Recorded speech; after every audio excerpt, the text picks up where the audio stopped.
வந்து இப்ப நிறைய பேர் குழந்தை இல்லாம எடுக்கிறாங்க.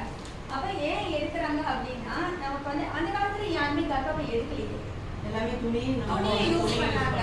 எல்லாம் துணியெல்லாம் யூஸ் பண்ணாங்க. இன்னைக்கு நம்ம அது வரவே இல்லை, வேலைக்கு போக ஆரம்பிச்சு அந்த இருக்கல. அதே மாதிரி இன்னைக்கு போலீஸா இருக்கிறவங்க டியூட்டிக்கு போயிட்டீங்க அப்படின்னா அவங்களால பேட் சேஞ்ச் பண்ண முடியுமா?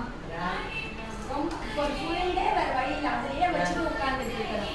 அப்போ ஹைஜீனே இல்லாம நீங்க வந்து வச்சுட்டு உட்கார்ந்துருக்கீங்க.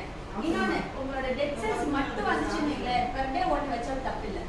இன்னைக்கு நம்ம டெட் செல்ஸ் மட்டும் வரல. இந்த நாப்கின் வந்து கார்பரேட் அப்படி சொல்லும் போது இதுல வந்து மார்க்கெட்டிங் ஆகுது, செலவு ஜாஸ்தி பண்ணாதானே. ஒரு நாளைக்கு எவ்வளவு நீங்க மாத்துற மாதிரி இருந்தா எத்தனை மாத்துவீங்க? மாத்திடுவீங்க. ஸோ அப்ப நம்ம மாத்திரம் அப்படி சொல்லும் போது அவங்களுக்கு சேல்ஸ் ஆகுதா? அதுக்காக ஒரு கெமிக்கல் போடுறாங்க. உங்களோட இன்னைக்கு நீங்க மோஷன் போனாலோ லூஸ்